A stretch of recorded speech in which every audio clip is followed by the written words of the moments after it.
आपको कोई हीरा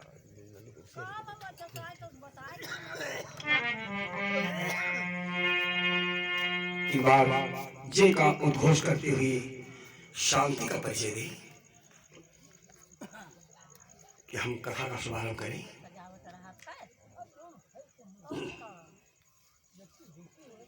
बीते दिवस कथा के माध्यम से बताया गया था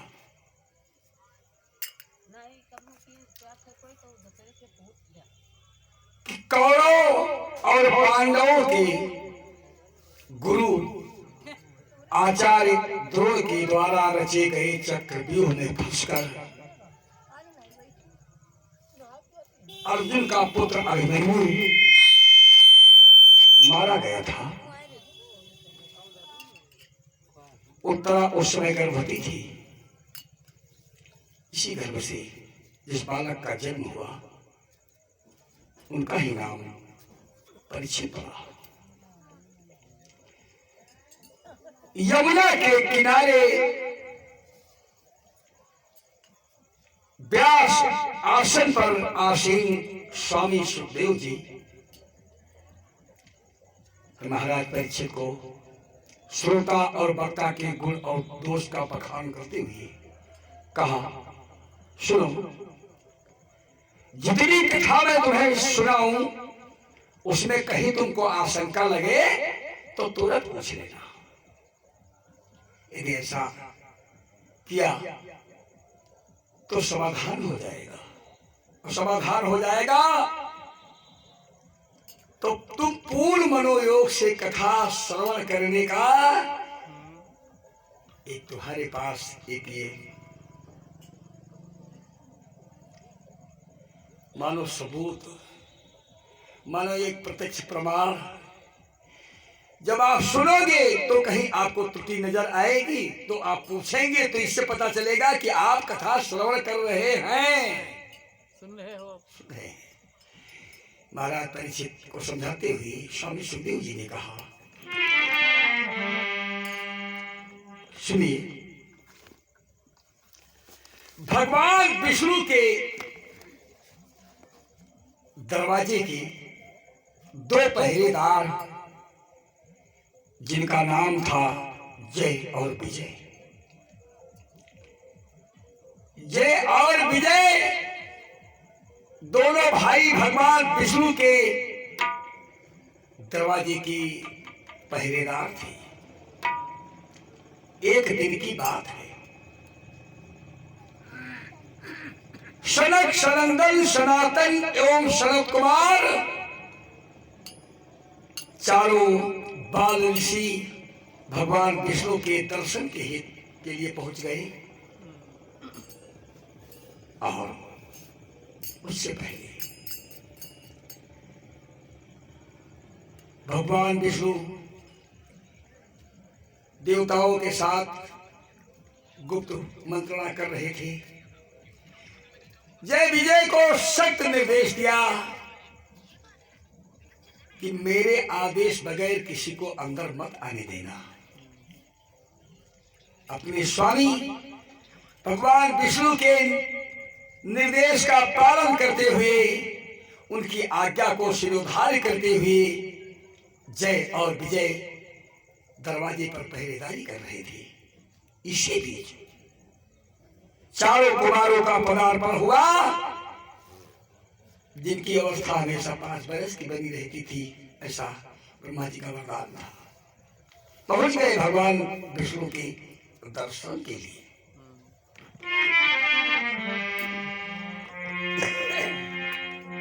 दरवाजे पर पहरा दे रही जय और विजय ने बड़ी ही विनम्रता के साथ हाथ जोड़कर उनसे निवेदन किया, कहा, ऋषियों, प्रभु का आदेश है, बगैर मेरी अनुमति के किसी को अंदर मत आने देना। कुछ देवता हैं जिनके साथ प्रभु गुप्त मंत्रणा कर रहे हैं, इसलिए मुझे आदेश किया गया है। उनके आदेश का अनुपालन करना मेरा कर्तव्य है, इसलिए आप तनिक ठहरे, मैं प्रभु से आदेश ले आऊं, फिर इसके बाद आपको ससम्मान अंदर ले चलूंगा। लेकिन सनत कुमारों को क्रोध आ गया। कहा, मूर्खों, भगवान विष्णु के दरवाजे की रखवाली करते करते तुमको अहंकार आ गया। भक्त को भगवान से मिलने के लिए रोकोगे।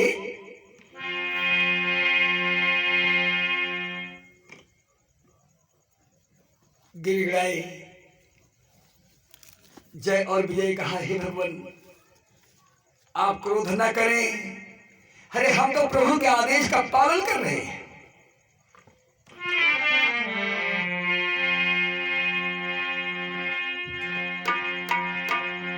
सनत कुमारों ने कहा, तुम पालन कर रहे हो, आदेश का पालन कर रहे हो, ना कि हम लोगों का अपमान कर रहे हो। जाओ, जिस दरवाजे पर रहते रहते तुमको अहंकार आ गया, हम तुमको साथ देते हैं कि ये दरवाजा तुम्हारा आज ही छूट जाए। जाओ, 3 जन्म तक राक्षस की योनि में जियो, राक्षस योनि में रहकर इसका कष्ट भोगो, यानी राक्षस बन करके रहोगे 3 जन्म तक। जय और विजय को भी सब साथ मिला सनत कुमारों का। सनत कुमारों के चरणों में गिरे। जय और विजय कहा, भगवान आपने हम दोनों के 3 जन्म नरक बना दिए। हे भगवान, अब तो आपने साथ हमको दे दिया, अब हमारा उद्धार कैसे होगा? द्रवित हुए सनत कुमार, दया आई। कहा, तुमको जो साथ दे दिया ये साथ अमित नहीं होगा, तुमको 3 जन्म तक राक्षस बनकर रहना पड़ेगा। लेकिन हम तुमको साथ साथ आशीर्वाद भी दे रहे हैं कि राक्षस तो तुम बनोगे, लेकिन तेजवान रहोगे, शक्तिशाली रहोगे। तुमको साधारण कोई मनुष्य, नर बानर कोई मार नहीं पाएगा। तुमको मारने के लिए स्वयं त्रिलोकीनाथ को अवतार लेना पड़ेगा, तब तुम्हारा मर्दन होगा।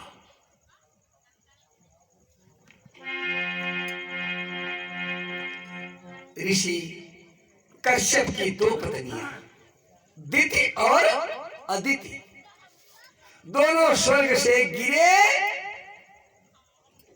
और दिति के गर्भ में आ गए। दिति के गर्भ में आ गए। दिति से 2 पुत्रों का जन्म हुआ। एक का नाम पड़ा हिरण्याक्ष और दूसरे का नाम पड़ा हिरण्यकश्यप। कश्यप ऋषि की 2 पत्नियां दिति और अदिति, तो दिति से दैत्य और अदिति से देवता पैदा हुए।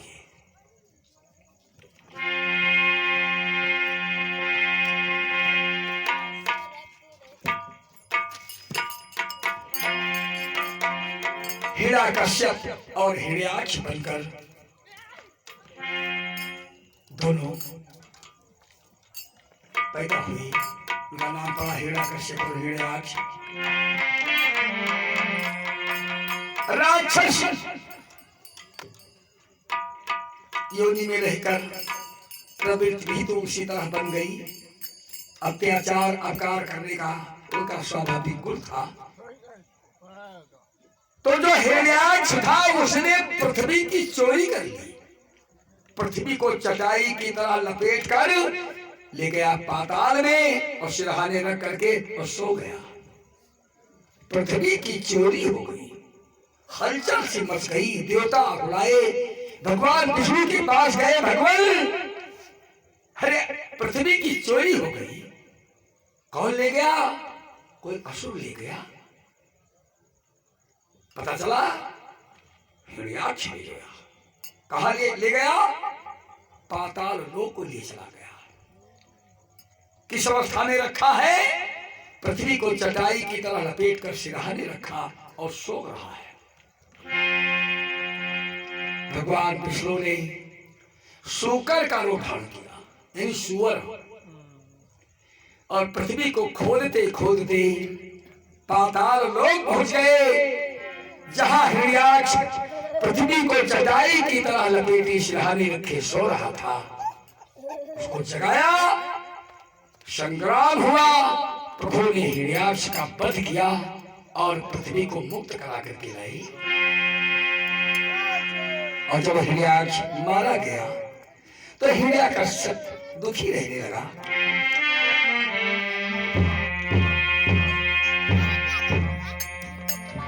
तो कहीं जा चुकी है अभी हिरण्याक्ष की गाथ, परम भक्त प्रहलाद का सुनो चरित नाम। हिरण्याक्ष जब मारा गया, हिरण्याकश्यप ने सुना भाई मार दिया गया। किसने मारा? विष्णु ने मारा, शुकर का रूप धारण करके मारा।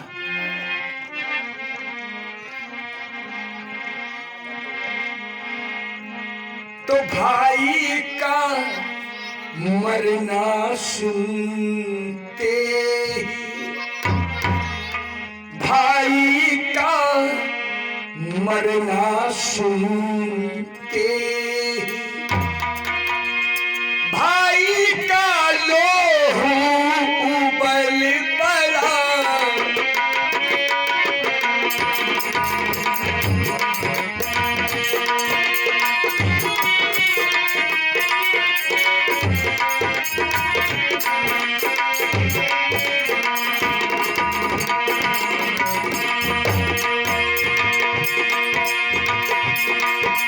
अरे भाई का मरना सुनते ही, भाई का लोहू उबल पड़ा। और कुछ सोच समझ हिरण्याकश्यप, कुछ सोच समझ हिरण्याकश्यप तब करने घर से निकल पड़ा। कुछ सोच समझ हिरण्याकश्यप तब करने घर से निकल पड़ा। कुछ सोच समझ हिरण्याकश्यप।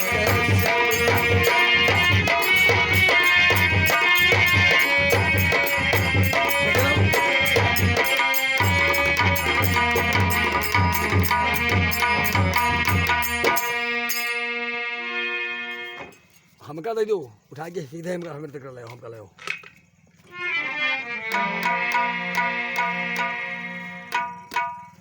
भाई का बदला लेना है।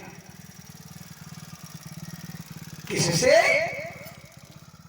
त्रिलोकीनाथ भगवान विष्णु से। बड़ा कठिन कार्य दिख रहा था। विष्णु से बदला लेना है भाई का। आखिर विष्णु से कैसे जीता जा सकता है, कैसे संग्राम में पार पाया जा सकता है, इसके लिए क्या करना होगा? क्योंकि शक्तिशाली है। मेरा भाई मारा गया, सामान्य देवता होता तो मेरे भाई को मार नहीं पाता। इसके लिए मुझे शक्ति अर्जित करनी पड़ेगी। क्या करना पड़ेगा?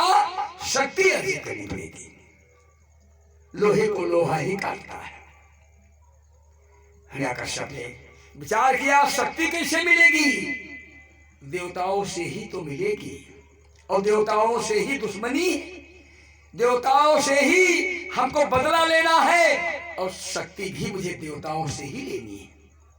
तो जिनसे हमारी दुश्मनी, उन्हीं की हमको पूजा करनी, उन्हीं की तपस्या करनी। आखिर तो उनसे पार कैसे पाया जाएगा? किस देवता की तपस्या करूं? अंत में निर्णय आया, भगवान भोलेनाथ ही ऐसे देवता है जो वरदान देते समय विचार नहीं करते। भस्मासुर को वरदान दे दिया, फंस गए। 1200 को वरदान दे दिया, शास्त्र भुजाएं देती, इतनी ताकत देती कि स्वयं उनके सामने खड़ा हो गया युद्ध करने के लिए। भस्मासुर को वरदान दे दिया तो जिस पर हाथ रख देगा वो भस्म हो जाएगा। गौरा मैया को पाने की लालसा में भस्मासुर ने भगवान भोलेनाथ को ही समाप्त करना उसे समझा, पीछा किया, भोलेनाथ भागी। भगवान विष्णु ने हस्तक्षेप करके किसी तरह उसको जलाया। तो भोलेनाथ की तपस्या करूं, भोलेनाथ वरदान देते समय कुछ विचार नहीं करते, और देवों के महादेव है ऐसा सोच समझकर उसने सोचा जीवों का जब, और उसने सोचा जीवों का जय साधारण एक समस्या है, पर देवों से जय पाने को, पर देवों से जय पाने को केवल हथियार तपस्या है, देवों से जय पाने को।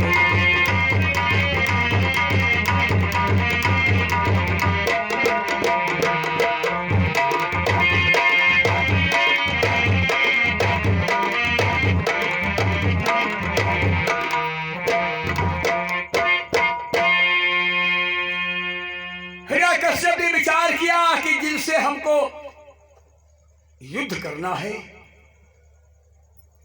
वो तो महान शक्तिशाली है, महान योद्धा है, किसी अन्य हथियार से उनसे जीता नहीं जा सकता, उनसे विजय नहीं मिल सकती। उनको जीतने के लिए शक्ति की आवश्यकता होगी, और शक्ति मिलेगी तपस्या से। किसकी तपस्या करूं? भोलेनाथ की तपस्या करूं। हरियाक्ष जो के मारे जाने के बाद हर क्षण चिंता में बीतता हिरण्यकश्यप का घर द्वार छोड़कर, राजपाट छोड़कर चला गया वन में। एकासन होकर कश्यप भगवान शंकर की तपस्या में लीन हो गया। यह विचार तप के लिए बैठा योग रमाए, और घोर तपो की ताप से तन को दिया तपा। अखंड समाधि लगा दी हिरण्यकश्यप ने। कुछ समय तक पत्ते खाकर समय बिताया, कुछ समय जल पीकर समय बिताया, फिर कहते जल ही जीवन है, खाना पानी सब बंद कर दिया, अखंड समाधि लगा दी। हिरण्यकश्यप ने, चींटियों ने जमीन से मिट्टी निकाल निकाल करके उसके चारों तरफ पैरों पर चढ़ा दिया, अंग नहीं हिलाया हिरण्यकश्यप ने। घास उगाई अगल बगल, उसने अंग नहीं हिलाया।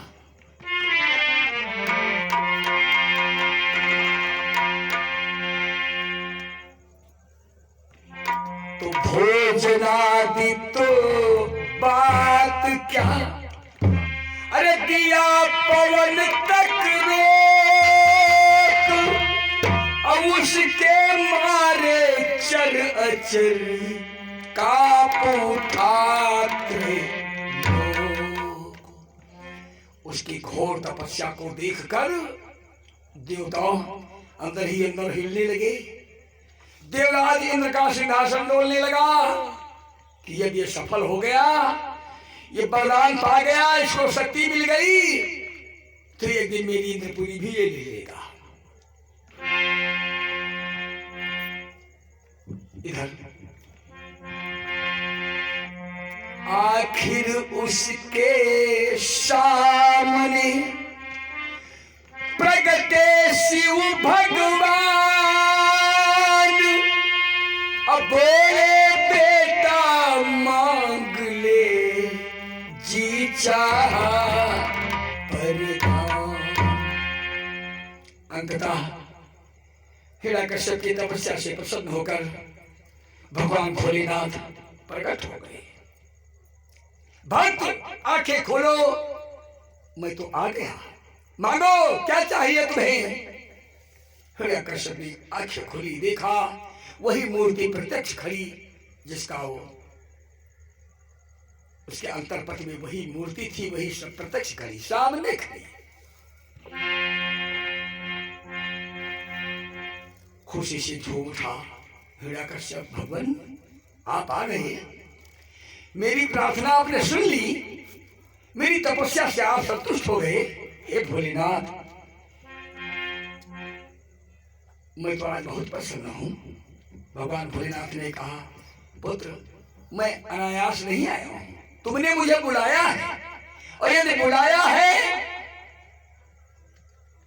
तो क्यों बुलाया है, तुम्हें क्या चाहिए, मांग भक्त, जो इच्छा हो मांग ले।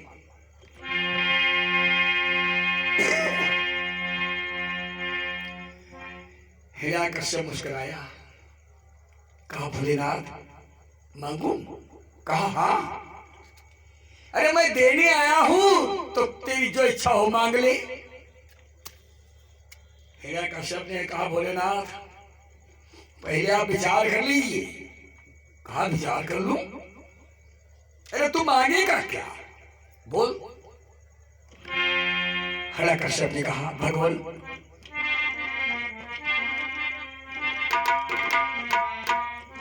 ओह बोला लूंगा तो ऐसा,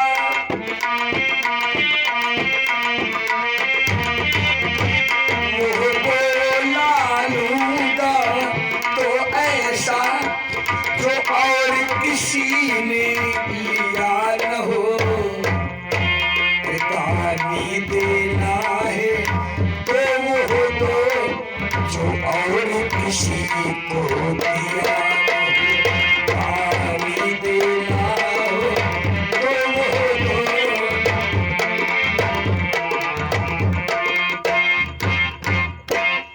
भोलेनाथ बड़े चक्कर में पड़ गए, आपकी आखिर मांगना क्या चाहता है। कहा भगवान आप मुझे ऐसा वरदान दीजिए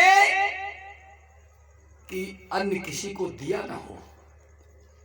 वो वरदान मुझे दीजिए कि किसी भक्त ने अभी तक आपसे मांगा ना हो। भोलेनाथ ने कहा भक्त मांग, दिल खोल कर मांग, जो इच्छा हो मांग ले। कहा मांगू, कहा हाँ, तो कहा सुनिए प्रभु,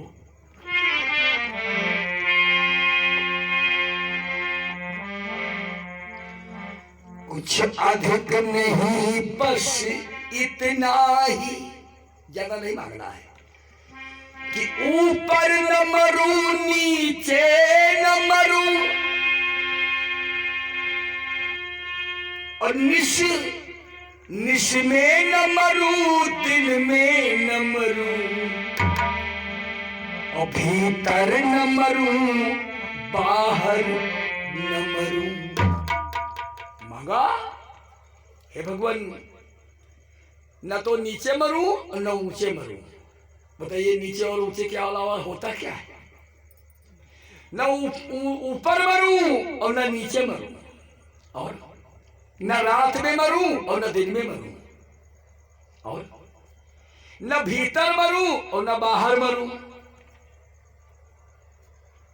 भोलेनाथ ने कहा एवं मस्त, ऐसा ही होगा। कहा और कुछ, कहा बस भगवान तनिक रह गया, थोड़ी मांग रह गई है, कि नर से न मरूं और पशु से न मरूं।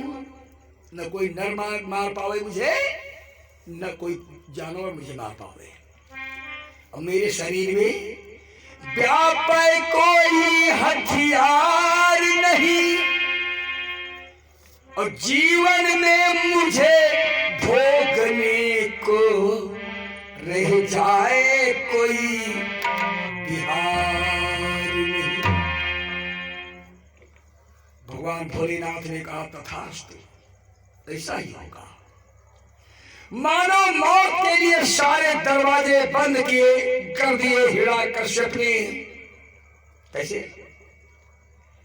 न नीचे मरूं, न ऊपर मरूं, न रात में मरूं, न दिन में मरूं, न भीतर मरूं, न बाहर मरूं, न किसी नर से मरूं, न पशु से मरूं, और मेरे शरीर में कोई हथियार भी न व्यापे।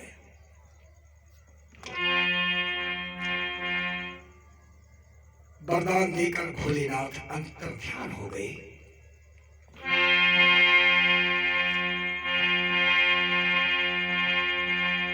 इसीलिए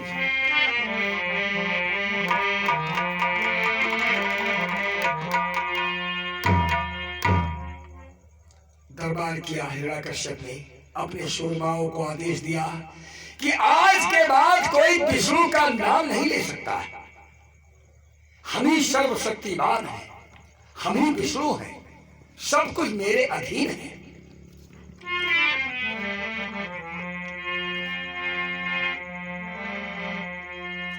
उसका आदेश सभा में सुनाया गया, इसलिए ध्यान से समझ रखी। कुछ है खूनी मजमून मेरा, है वेद पुराणों से बाहर यह बिलालाग कानून मेरा। मेरा जो कानून है वो अलग है। जो मैं कहूं उसका पूरी तरह पालन किया जाए, और पालन नहीं किया गया तो मौत की सजा के अतिरिक्त और दूसरी सजा नहीं मिलेगी। इसलिए बंध रहो उसी से ताकि तुम्हें बंधुआ बनकर ना रहना पड़े, और जो कहा जाए सो किया जाए, दूसरी बार कहना न पड़े।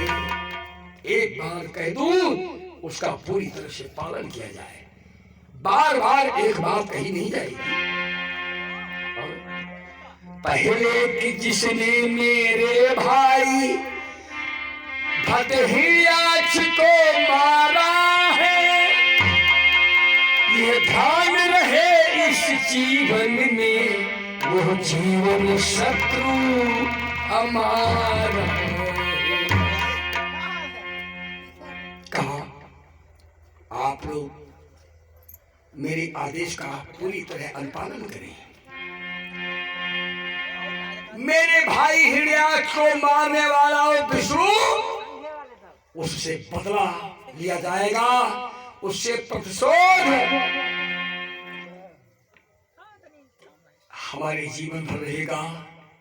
और आप लोग इस बात का पूरी तरह ध्यान रखें कि एक ही बात बताई जाएगी, बार बार एक बात को दोहराया नहीं जाएगा। इसलिए मुझे इस त्रिभुवन में उनकी चर्चा न सुनाई दे,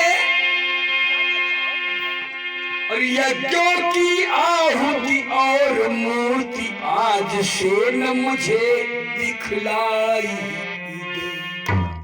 आज से यज्ञ विधान पूरी तरह बंद। कोई भी विष्णु का नाम नहीं ले सकता, कोई भी पूजा पाठ नहीं कर सकता, और न मानने पर मौत की सजा दी जाएगी। ऐसा आदेश हुआ हिरण्यकश्यप का।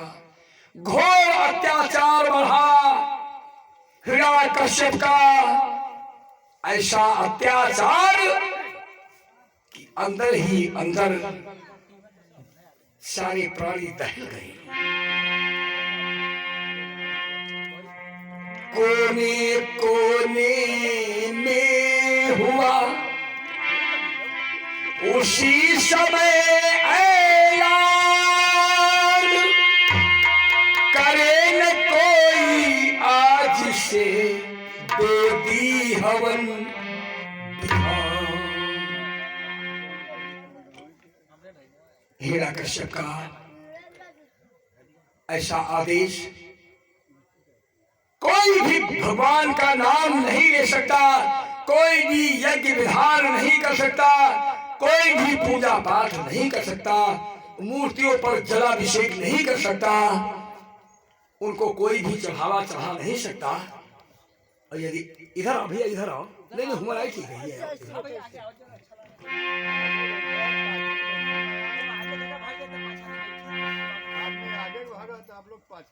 हिरण्यकश्यप के आदेश का पालन न करने पर क्या सजा मिलेगी, स्पष्ट तौर पर आदेश के तौर पर प्रसारित कर दिया गया, सभा में ऐलान कर दिया गया।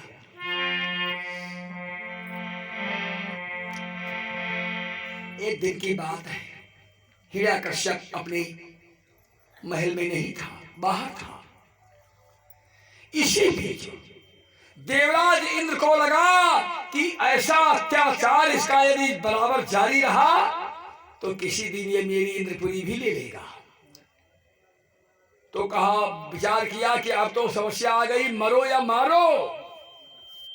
उठाया वज्र और कुछ देवताओं को साथ में लिया और हिरण्यकश्यप की राजधानी जहां वो रहता था, अमरावतीपुरी में धावा बोल दिया। जब धावा बोल दिया तो उस समय उस दिन बाहर था